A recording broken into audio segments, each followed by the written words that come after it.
Here John Luntao, Mac Gerde, and DJ7 Remix.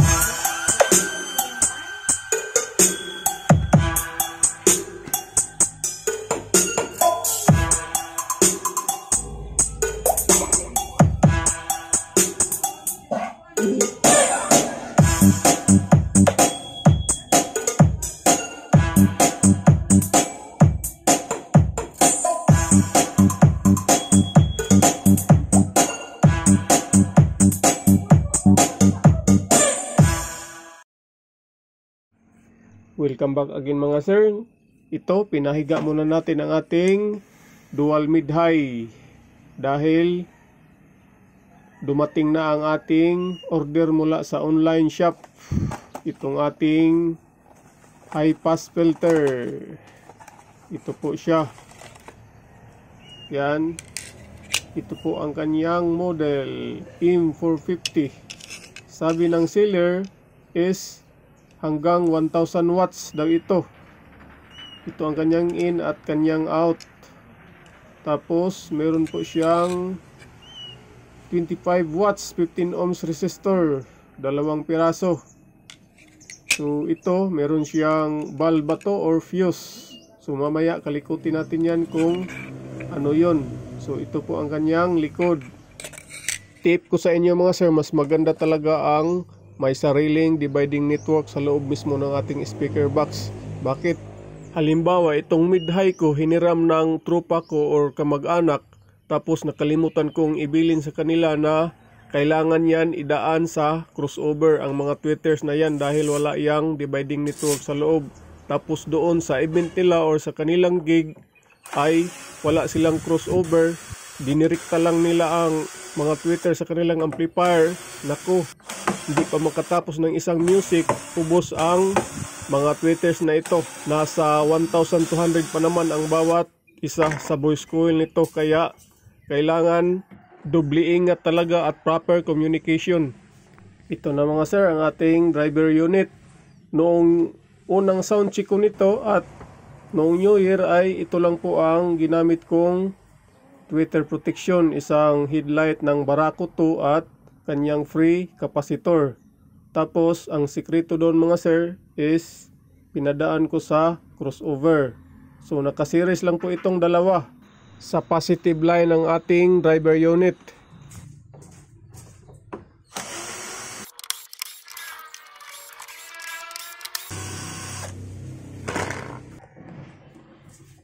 At ito po ang isang driver unit, same lang din naman.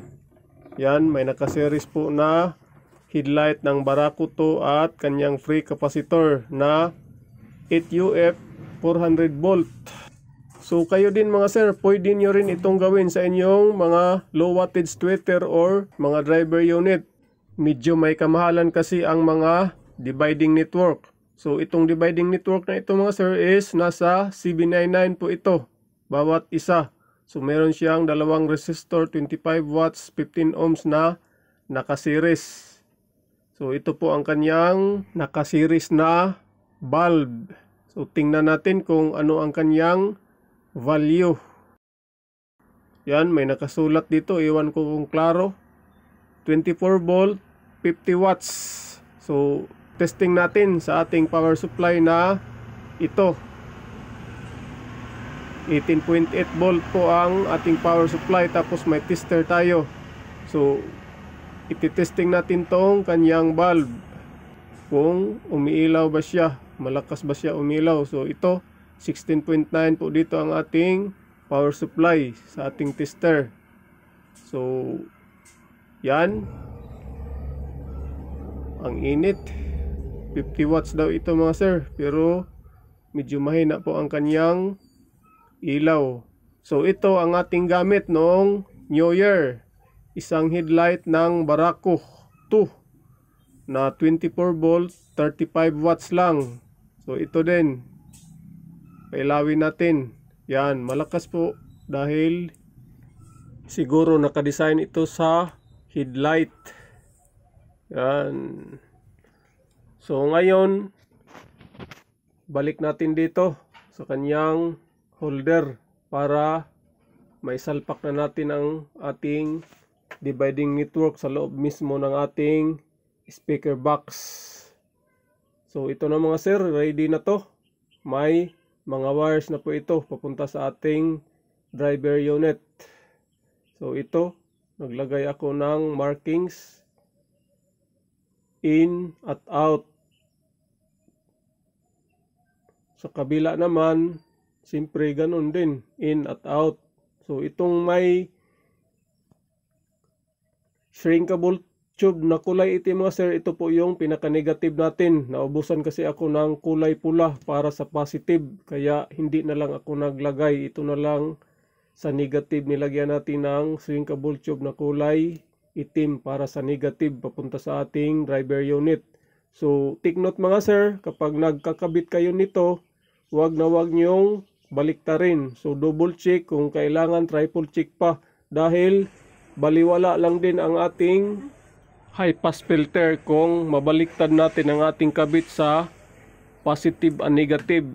Bali ang pinaka protection nito mga sir nandun lang sa positive line. Halimbawa pag nabaliktad nyo ang positive nandun sa negative, so may tendency na masisira pa din ang inyong mga tweeters, maliban na lang siguro kung pinadaan nyo sa crossover ang inyong amplifier na doon nakaload ang inyong mga driver unit. So balik natin mga sir para mamaya sound check tayo uli.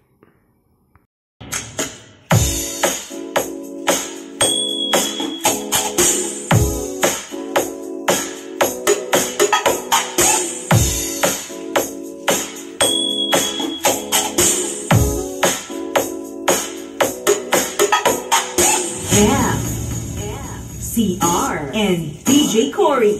May kaibahan ba mga sir ang tunog ng ating tweeters ngayon sa may dividing network na? Kumpara doon sa sound check noong New Year na walang dividing network at naka-crossover lang. Ngayon ang ginamit ko is equalizer lang na 15 band. Shout out ni Jom Studio 921, sana napanood mo ito sir, ang pagkabit ng dividing network. Ug ako dayo sang i-shout out ang ako mga silingan nga si GC Cadinas nga mahilig sa sounds, ug si G Limba, Galimba siguro ni, mahilig din sa sounds. Shout out sa inyo mga sir. Nalipay gid kog dako yamot nga nagkailata diri sa comment section sa akong previous nga upload.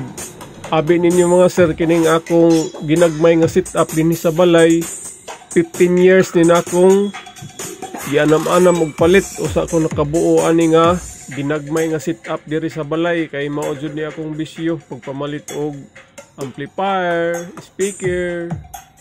Kinaunahan ako nga setup Sakura 5023 og duha ka buok 12 inches na speaker, tapos nakaluag-luag na pod ni palit og power amplifier, equalizer, mixer.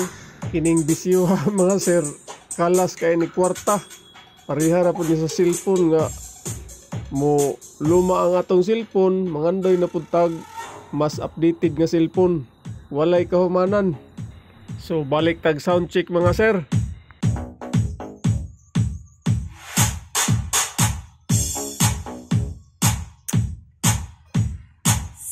De La Cruz, Kier John Lunta.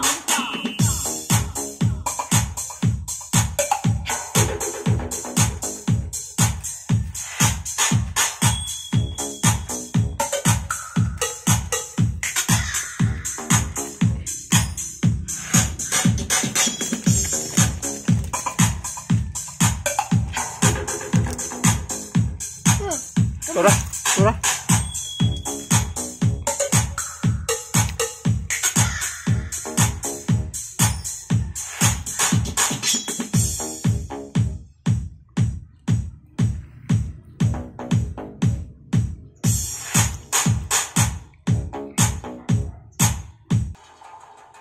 Bali itong ating sound check ngayon mga sir ay hindi gumagana dyan ang dalawang vocal na speaker.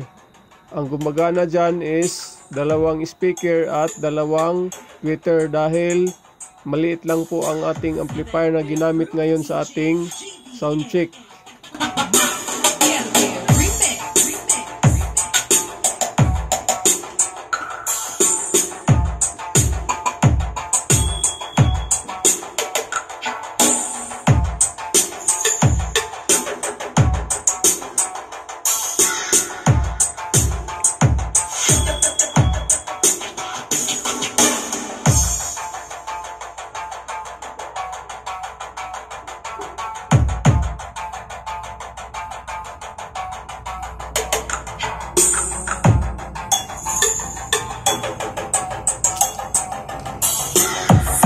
De La Cruz, DJ JB, and Verde Remix.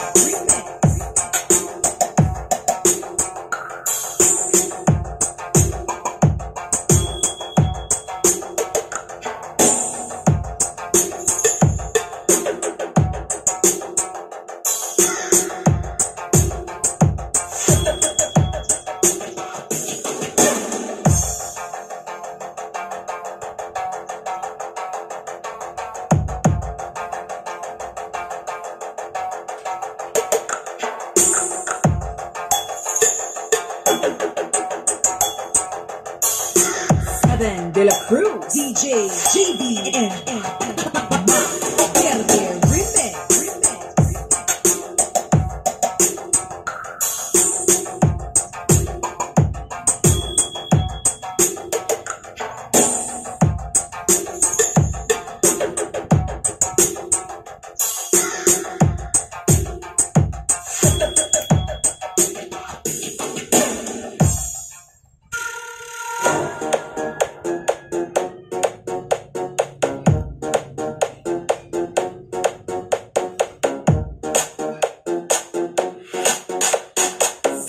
De La Cruz.